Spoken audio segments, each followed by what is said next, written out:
So actually నువ్వు బయటికి వచ్చిన తర్వాత కూడా చాలా మంది పాడతా తీగ షో కావచ్చు, ఇంకా ఏదైనా వేరే షోస్ గురించి కూడా చాలా మంది మెన్షన్ చేస్తున్నారు. అంటే ఒక సింగింగ్ షో ఇంతకు ముందు ఎలా ఉండేది, ఇప్పుడు ఎలా మారిపోయింది. నేను చాలా కమెంట్స్ చదివాను యాక్చువల్లీ. ఆ కుప్పి గంతులు ఏంటి, ఆ కామెడీలు ఏంటి, ఆ రెట్రో గెటప్లు అని చెప్పి మీరు స్టేజ్ మీద చేసేది ఏంటి, ఇలా చాలా మనం అబ్జర్వ్ చేసినప్పుడు ఏదైతే నువ్వు మాట్లాడిన తర్వాత జనాలకి ఎప్పటి నుంచో ఉన్న ఒపీనియన్స్ అన్ని ఇప్పుడు బయటకు వస్తున్నాయి. లైక్ ఇంతకు ముందు బాలు గారు ఉన్నప్పుడు ఒక పాడతా తీగ అంటే ఫ్యామిలీ మొత్తం కూర్చొని అసలు ఎవరు ఈవెన్ ఆ టైంలో రిమోట్ లాక్కున్నా కూడా తిట్టే అంత షో అనమాట. సో అంత నిజంగా వీళ్ళు చెప్పినట్టే ప్రెస్టీజియస్ షోనే, కాదనట్లేదు. కానీ ఈ రీసెంట్ ఫ్యూ ఇయర్స్లో నువ్వు ఏదైతే మెన్షన్ చేసావో, జ్ఞాపక ఎంటర్టైన్మెంట్స్ అవ్వచ్చు, ఆ ప్రొడక్షన్ అవ్వచ్చు, అది వచ్చిన తర్వాత చాలా చేంజెస్ వచ్చాయనేది అందరికీ తెలుసు. ఈవెన్ కంటెస్టెంట్స్ కూడా తెలుసు. కానీ వాళ్ళు ఇప్పుడు వీడియోలు పెడుతున్నారు. అది వాళ్ళ ఒపీనియన్, వాళ్ళ ఇష్టం, వాళ్ళు ఎందుకు పెడుతున్నారు ఏంటి అనేది. సో నీకు ప్రొడక్షన్ పరంగా అంటే మనం ఒక షోలో పార్టిసిపేట్ చేసినప్పుడు మనకు ఒక హెల్దీ అట్మాస్ఫియర్ ఉంటుంది జనరల్లీ. మనం ఎలా పాడతాం ఏంటి, మనం సాంగ్స్ గురించి కావచ్చు, మన డ్రెస్సింగ్ గురించి కావచ్చు, ముందే అన్ని అనుకుంటాం. ఒక్కొక్కసారి ఏంటంటే పోస్ట్పోన్ అవుతూ ఉంటాయి. అసలు నీకు మామూలుగా ఈ షో పరంగా, ఈ ప్రొడక్షన్ పరంగా నీకు జరిగింది ఏంటి? సో నేను వీడియోలో చెప్పినట్టుగా నిన్న ఒకటి పెట్టాను ఆన్ జ్ఞాపిక ప్రొడక్షన్స్ వాళ్ళు. సో ఫస్ట్ ఆవిడ ఏం మాట్లాడారు, సాంగ్ సెలెక్షన్, దానిలో మేము ఏం చేయలేదు, ఎలాంటి అన్యాయం చేయలేదు, మీ లిస్ట్లో నుంచే నీకు ఇచ్చాను అని ఆవిడ చెప్పారు. సో అది నేను ఒక ప్రూఫ్ కూడా పెట్టాను, వాయిస్ నోట్. సో ఆవిడ చెప్పింది ఒకటి కరెక్ట్, మేము 6 songs అయితే పెడతాం, దట్స్ ఫర్ షూర్. నేను చెప్తున్నా 6 songs పెడతాం. అది అన్నీ మాకు ఇష్టం వచ్చిన సాంగ్స్ పెడతాం. ఆ 6లో కూడా అన్ని ఇష్టం వచ్చిన సాంగ్సే పెడతాం. కానీ మీరు అన్నీ రిజెక్ట్ చేసేసి మాకు ఇంకో ఆప్షన్ ఇవ్వకుండా ఇంకా ఇవ్వు అంటే ఉన్నవి ఇచ్చేస్తాం, మనకు నచ్చకపోయినా కూడా ఇచ్చేస్తాం. సో వాటిలో నుంచి మీరు సెలెక్ట్ చేసి ఇస్తే అది నా చాయిస్ ఎలా అవుతుంది? అవ్వదు. సో మీరు ఒకసారి ఆలోచించాలి, అదొకటి.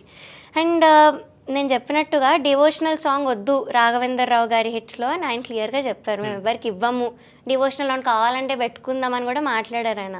సో అలాంటప్పుడు ఈ కంటెస్టెంట్కి మీరు డివోషనల్ సాంగ్ ఎలా ఇచ్చారు? నేను అడిగిన సాంగ్ అది కూడా వాలిడ్ పాయింట్ యాక్చువల్లీ మెన్షన్ చేసింది. సో నేను అడిగిన సాంగ్ మీరు అంతలా రిజెక్ట్ చేసి ఆ అమ్మాయికి ఎలా ఇచ్చారు? సో అక్కడే డిస్క్రిమినేషన్ క్లియర్గా కనిపిస్తుంది. అండ్ ఏమన్నారు ఆవిడ, అందరూ అన్ని జానర్స్ పాడుకుంటూ వచ్చారు, 4 genres పాడతారు ఒక స్కెడ్యూల్లో అన్నారు. మరి నాకు ఎందుకు ఒకటే మెలడీ వచ్చింది? ఇప్పుడు వరకు ఒకటే మెలడీ వచ్చింది నాకు, అది కూడా డ్యూయెట్, ఎన్నో రాత్రులు వస్తాయి కానీ అదొక్కటే వచ్చింది నాకు మెలడీ. అండ్ ఇంకో స్క్రీన్ షాట్ కూడా నేను ప్రూఫ్గా పెట్టాను. నేను చాలా రిక్వెస్ట్ చేశాను, సార్ ప్లీజ్ సార్ ఒక్క మెలడీ ఇవ్వండి సార్, పాడాలని ఉంది, అన్నీ ఫోక్ అయిపోయాయి, ఎర్రాని కుర్రదాని గోపాల is a folk song, so ఒక్క మెలడీ ఇవ్వండి సార్ అని అడిగాను. ఆ ఎర్రాని కుర్రదాన్ని కూడా ఏంటి, నేను చాలా సాంగ్స్ పంపించాక జానకమ్మ అవన్నీ ఉంటాయి. అండ్ మీకు తెలుసు నేను ఎంత క్లోజ్ అమ్మమ్మకి. సో నాకు తెలుసు ఆవిడ లిస్ట్ ఎన్నిసార్లు నాకు ఆవిడ నేర్పించిన సాంగ్స్ ఉన్నాయి మంచివి, అవన్నీ ఇచ్చాను. అవన్నీ వద్దు ఇంకా కావాలంటే ఇది ఇచ్చాను నేను లాస్ట్ ఆప్షన్గా. చెప్పాను కూడా, సార్ మోస్ట్లీ రాకుండా ఉంటే బాగుంటుంది సార్ అని కూడా చెప్పాను, రిక్వెస్ట్ చేశాను. కానీ అదే ఇచ్చారు. మెలడీ కావాలంటే మళ్ళీ వేరే రౌండ్లో చూసుకుందామమ్మా అన్నారు. సో మరి మీరు 4 genres పాడుతున్నారని ఎలా చెప్పారు? నాకు ఒకటే మెలడీ వచ్చింది, అది అక్కడ కూడా discrimination. And one more point నేను యాక్చువల్లీ వీడియోలో మర్చిపోయాను అడగడం. అదేంటంటే ఒక కంటెస్టెంట్, వాళ్ళకి ఇష్టమైన కంటెస్టెంట్ రాలేదు అని ఆ స్కెడ్యూల్ అంతా షఫుల్ చేస్తారు. ఆ పేరు నాకు తెలిసి చెప్దామా? వద్దులే, I don't want target contestants personally. So ఆ అమ్మాయి రాలేదని మీరంతా షఫుల్ చేస్తారు. సో అది విఐపి ట్రీట్మెంట్ కాదా? మేమేమో వర్క్షాప్స్లో పొద్దున్నుంచి రాత్రి వరకు అంతా కష్టపడి షూటింగ్ ముందు ఎగ్జాస్ట్ అయిపోయి, ఆ అమ్మాయి మాత్రం వచ్చేది కాదు వర్క్షాప్స్. ఇది నువ్వు మెన్షన్ చేసావా నీ వీడియోలో గాని? మర్చిపోయాను యాక్చువల్లీ, మళ్ళీ పెట్టాను, క్యాప్షన్లో పెట్టా ఈ క్వశ్చన్. దీనికి వాళ్ళ నుంచి ఏమైనా రెస్పాన్స్ వస్తుందేమో చూద్దాం. I'm hoping, I'm waiting actually నా అన్ని క్వశ్చన్స్కి కూడా ఆన్సర్ వస్తుందేమో అని. సో మరి ఇది విఐపి ట్రీట్మెంట్ కాదా? How can you do this? Reality show అంటే అంత ఈక్వల్గా ఉండాలి, అలాంటప్పుడు టాలెంట్ షో ఒకరితోనే చేసుకోవచ్చు కదా, అమ్మాయితోనే చేసుకుంటే అయిపోతుంది కదా. సో మమ్మల్ని అందరిని ఎందుకు పిలవడం? నేను ఆడిషన్కి కూడా రాలేదు ఆఖరికి, బికాస్ నాకు చాలా సివియర్ హెల్త్ ఇష్యూ ఉండింది. So I couldn't go. మరి మీరే పిలిచి ఎందుకు అంత ఇన్సల్ట్ చేయడం?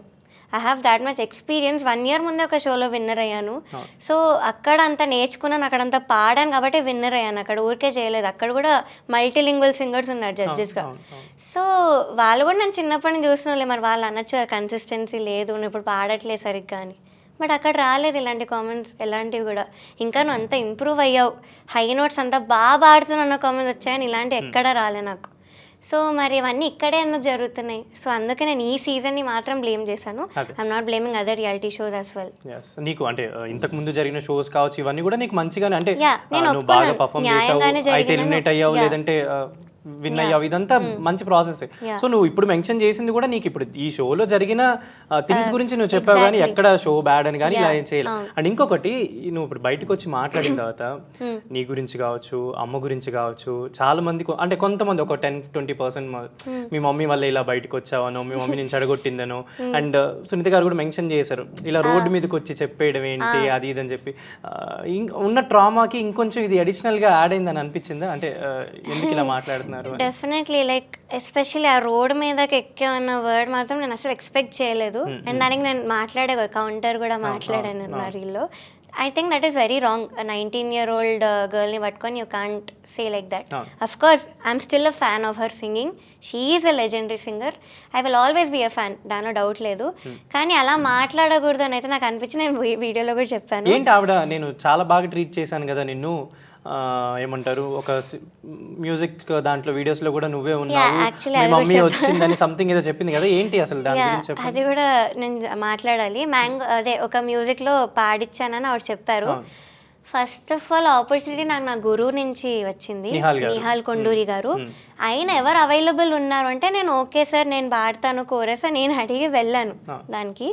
సెకండ్ థింగ్, అసలు మా మదరే రాలేదు, మరి మీరు ఎలా చెప్పారు మ్యామ్ మదర్ని నన్ను పంపించారని అడిగావా నీ వీడియోలో? అంటే అడిగాను, మెయిన్ ఇదే మాట్లాడాను. మా మదర్ లేరు. అండ్ ఇంకొకటి ఏంటంటే ఒక అమ్మాయిని పంపించారు వాళ్ళే, మీడియా వాళ్ళు ఒక అక్కని పంపించి, అక్క మా ఇంటి పక్కనే ఉంటారంట, అది కూడా చెప్పారు, అందుకే నాకు కుదిరింది అని కూడా చెప్పారు. సో తను నన్ను పికప్ చేసుకోవడానికి వచ్చినప్పుడు మా మదరే వచ్చి రిక్వెస్ట్ చేశారు తనని, ప్లీజ్ నైట్ మాత్రం ఏదో ఒకటి చేసి డ్రాప్ చేయండి, సేఫ్ కాదు అన్నట్టు మా మదరే రిక్వెస్ట్ చేశారు. సో అదొకటి. షూటింగ్ కూడా ఎంత లేట్గా స్టార్ట్ అయింది ఆ రోజు, నాకు చాలా ఫీవర్ ఉండే, అయినా నేను చేశాను, వీడియోలో ఉన్నా అన్నీ చేశాను. అండ్ వెళ్ళేటప్పుడు ఆవిడ వెళ్ళిపోయారు, ముందే వెళ్ళిపోయారు, మమ్మల్ని ఏం అక్కడే ఉంచి పంపించలేదు మ్యామ్. సో అసలు మా మదర్ రాలేదు, మీరు ఆ పాయింట్ ఎందుకు చెప్పారు? పెట్టిన వీడియోలో చాలా అబద్ధాలు ఉన్నాయని పాయింట్. ఐ మీన్ నా పాయింట్ నేను చెప్పాను, నాకు జరిగింది అక్కడ జరిగింది నేను రియాలిటీ చెప్పాను నా వీడియోలో అయితే. So this is what happen actually. కానీ నువ్వు చెప్పిన తర్వాత ఏదైతే ఇప్పుడు అంతారామోయిన్ సాంగ్ కావచ్చు, ఇవన్నీ అంటే ఏవైతే ఇప్పుడు ఎపిసోడ్స్ టెలికాస్ట్ అవుతున్నాయి వాటిలో చూస్తే జనరల్లీ చాలా మందికి వచ్చిన ఒక ఒపీనియన్ ఏంటంటే, కొంతమంది కంటెస్టెంట్తో మాట్లాడేటప్పుడు జడ్జెస్ కావచ్చు వీళ్ళంతా వాళ్ళ ఫేషియల్ ఎక్స్ప్రెషన్స్ కావచ్చు, వాళ్ళతో ఇంటరాక్ట్ అయ్యేది కావచ్చు, కొంచెం చాలా పాజిటివ్గా అనిపించింది. నీతో మాట్లాడేటప్పుడు కానీ నీకు సంబంధించి మాట్లాడేటప్పుడు నీకు ఇచ్చే జడ్జ్మెంట్స్ అప్పుడు కూడా ఎక్కడో నాకనే కాదు చాలా మందికి అనిపించింది అనమాట.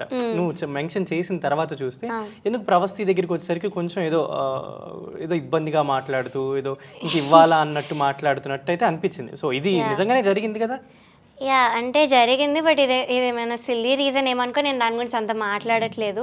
కానీ యా డెఫినెట్లీ నాకు కూడా కనిపించింది, అది చాలా మందికి కనిపించింది. మీరు చెప్పినట్టు నాకు కూడా చాలా మంది మెసేజెస్ పెట్టారు, ఎందుకు అలా మీకు ఒక్కదానికి అలాగా కొంచెం ఫేస్ అలా పెట్టి కానీ ఎందుకు అలా ఇస్తున్నారు అని. కానీ నాకు ఎందుకో సిల్లీ రీజన్ అనిపించింది. అయినా కూడా మెన్షన్ చేశాను నా వీడియోలో, కొంచెం ఫేస్ అలా ఏదో వర్త్లెస్ థింగ్ అని ట్రీట్ చేస్తున్నట్టు, ఏదో చీడపురుగుని చూసినప్పుడు ఫేస్ పెడతారు కదా, అలా ఎందుకు పెట్టారు అని నేను క్వశ్చన్ కూడా చేశాను. కానీ యా మీరు చెప్పిన డెఫినెట్లీ రైట్, వేరే వాళ్ళందరికీ మంచి ఒక స్మైల్తో కానీ ఏదో అమ్మ తల్లి నాన్న. ఇప్పుడు ఒక ఎపిసోడ్ రిలీజ్ అయితే దాంట్లో లిరిక్స్ మర్చిపోయిన సింగర్ కి అంటే యాక్చువల్లీ అంతగా పెద్ద ఏం కాదులే అన్నట్టు మెన్షన్ చేశారు అన్నమాట. ఇది నీ విషయంలో అయితే నువ్వు మర్చిపోయావు, ఇలా పాడావు అలా పాడావు అన్నారు. ఎందుకు కొంతమందికి నాకు ఫేవరెటిజం చూపించారు. నేను మర్చిపోయి ఉంటే ఇంకా ఫస్ట్ ఎపిసోడ్లోనే నేను తీసేవాళ్ళని నాకు తెలుసు. సో నేను ఇప్పటి వరకు కూడా ఏ లిరికల్ మిస్టేక్ అయితే నేను అస్సలకే చేయలేదు.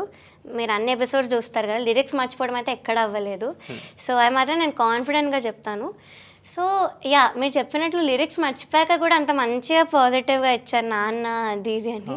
బట్ నాకు ఎందుకో మరి నాకు ఇప్పటికీ కూడా తెలియదు, I don't know the proper reason. But అదైతే కరెక్టే.